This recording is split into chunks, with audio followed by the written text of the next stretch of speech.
आज हम पेपर 5 जो कि है करिकुलम डेवलपमेंट उसके बारे में पढ़ेंगे। इसमें हम जो आज टॉपिक पढ़ने वाले हैं वो है role of teacher in curriculum development. तो उसके लिए हमें पहले समझना पड़ेगा कि करिकुलम डेवलपमेंट होता क्या है। करिकुलम डेवलपमेंट मतलब कि ये कौन बनाता है? एक एजुकेशन इंस्टीट्यूशन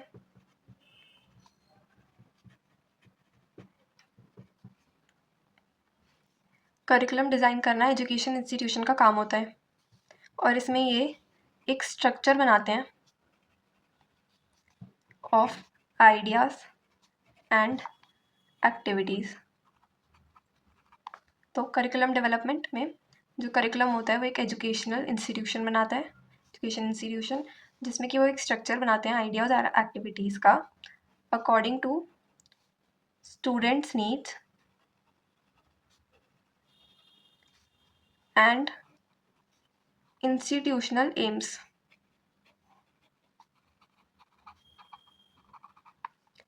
जो स्टूडेंट्स की नीड्स होती हैं और इंस्टीट्यूशनल के जो एम्स होते हैं उन सब के हिसाब से उनके अकॉर्डिंग एक स्ट्रक्चर बनता है आइडियाज़ और एक्टिविटीज़ का, जो कि एक एजुकेशन इंस्टीट्यूशन बनाता है और इसी को करिकुलम कहते हैं, curriculum development.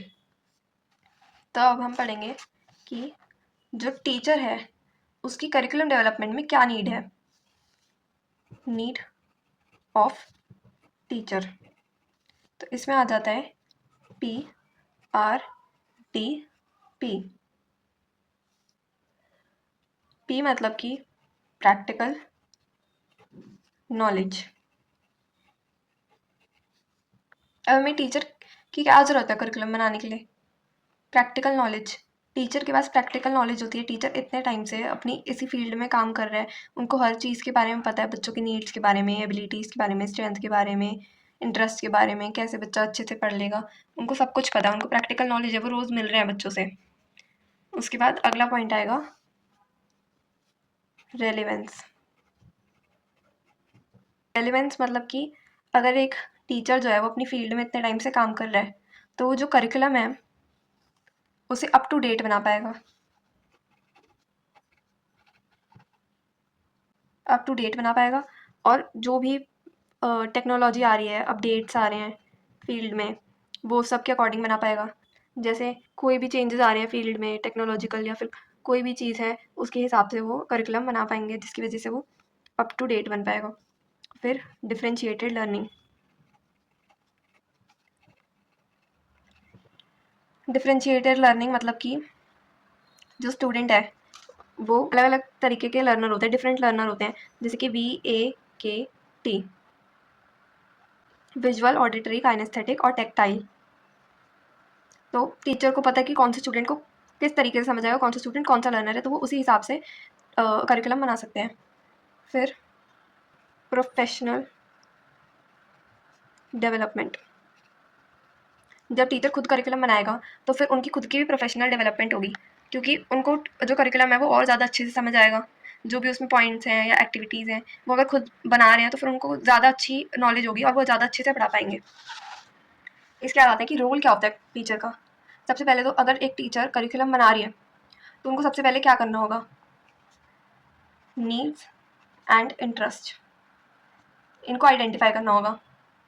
Identification of needs and interest, कि किस बच्चे की क्या नीड है, उस किस चीज़ में इंटरेस्टेड है, किस तरीके से उसको ज़्यादा इंटरेस्टिंग तरीके से उसकी नीड्स को फुलफिल किया जा सकता है ताकि उसको अच्छे से समझ आए। फिर जब हम नीड्स को और इंटरेस्ट को आइडेंटिफाई कर लेंगे फिर हम सिलेक्ट करेंगे गोल, सिलेक्शन ऑफ गोल। तो अगर हम करिकुलम बना रहे हैं तो फिर हमें ये भी पता होना चाहिए कि हमें पढ़ाना क्या है, तो फिर एक गोल सिलेक्ट करना होगा, एक स्पेसिफिक गोल, कि इतने टाइम में हमें ये चीज़ अचीव करनी है। फिर अगर हम सिलेक्ट कर रहे हैं गोल तो हम सिलेक्ट क्यों कर रहे हैं? इम्प्लीमेंट करने के लिए, इम्प्लीमेंटेशन ऑफ गोल। जब हम सिलेक्ट कर लेते हैं उसके बाद फिर हम उस गोल को इम्प्लीमेंट करेंगे, और इम्प्लीमेंट कैसे करेंगे? कि टीचिंग मेथड से। तो सिलेक्शन ऑफ टीचिंग मेथड, क्योंकि अलग अलग टाइप के लर्नर्स होते हैं तो फिर गोल को इम्प्लीमेंट करने के लिए हमें देखना पड़ेगा कि कौन सा टीचिंग मेथड बेस्ट सूटेबल है चाइल्ड की नीड्स के अकॉर्डिंग और इंटरेस्ट के अकॉर्डिंग। उसके बाद इवैल्यूएशन। जब हमने इम्प्लीमेंट कर दिया गोल को टीचिंग मेथड के अकॉर्डिंग, तो फिर हम इवैल्यूएट करेंगे कि बच्चे को कितना आया है, उसको किस चीज़ में वो लैग कर रहा है, क्या उसकी वीकनेस है, उसके अकॉर्डिंग हम उसको गाइड करेंगे। बच्चे को पता लगेगा कि वो कहाँ पे लैग कर रहा है, कहाँ पे उसको काम करने की ज़रूरत है, हमें टीचिंग मेथड में कोई चेंज करने की ज़रूरत है या नहीं, या फिर हमने कोई आइडेंटिफिकेशन में प्रॉब्लम कर दी नीड्स और इंटरेस्ट की, या फिर हमने कोई गोल जो है वो उसके हिसाब से नहीं रखा है, अप्रोप्रिएट गोल नहीं है, शायद हमने ज़्यादा बड़ा गोल रख दिया जो कि बच्चा अचीव नहीं कर पा रहा है। फिर हम करेंगे फीडबैक। जब हम इवैल्यूएशन कर लेंगे, हमें पता लग गया कि कहाँ पे बच्चा लैग कर रहा है और कहाँ पे उसको और अच्छा इम्प्रूव करने की ज़रूरत है, या फिर कौन सा एरिया उसका अच्छा है, कौन सी उसकी स्ट्रेंथ है किस एरिया में, जहाँ पे वो और भी ज़्यादा अच्छा स्कोर कर सकता है अगर और अच्छा पढ़े तो इससे फीडबैक हम किस को दे सकते हैं, टीचर को, पेरेंट को और स्टूडेंट को। स्टूडेंट और पेरेंट को तो पता लगेगा स्ट्रेंथ और वीकनेस के बारे में, और टीचर को पता लगेगा कि अगर बच्चा नहीं कर पा रहा है गोल को अचीव, तो वो क्यों नहीं कर पा रहा है। हो सकता है कि टीचिंग मेथड सही ना सिलेक्ट किया हो, इम्प्लीमेंटेशन में कोई कमी रह गई हो, गोल जो है वो हमने अप्रोप्रिएट सिलेक्ट ना किया हो स्ट्रेंथ और वीकनेस के अकॉर्डिंग, या फिर हम नीड्स और इंटरेस्ट को आइडेंटिफाई करने में कोई गलती हो गई हो। उसके बाद आएगा अडेप्टेशन एंड मॉडिफिकेशन। अडेप्टेशन मतलब कि थोड़ा सा चेंज कर देना, थोड़ा सा एडजस्टमेंट कर देना, और मॉडिफिकेशन मतलब कि टोटल चेंज। अडेप्टेशन मतलब कि एडजस्टमेंट। जैसे कि एक बच्चा है और उसको हमने कप से पानी पिलाना सिखाना है, लेकिन वो एक हैंडल से कप नहीं पकड़ पा रहा, तो हम 2 हैंडल वाला कप दे देंगे उसको ताकि वो अच्छे से पकड़ पाए, तो ये हो गया अडेप्टेशन। लेकिन मॉडिफिकेशन में अगर वो कप से पानी नहीं पी पा रहा है, हैंडल भी लगा दिए तब भी नहीं पी पा रहा है, तो फिर हम उसको स्ट्रॉ दे देंगे, तो फिर हम सिपर दे देंगे। हमने बिल्कुल ही चेंज कर दिया, टोटल चेंज कर दिया उसके ड्रिंकिंग वे में। तो फिर ये होता है मॉडिफिकेशन। अडेप्टेशन मतलब कि एडजस्टमेंट और मॉडिफिकेशन मतलब कि टोटल चेंज। Thank you.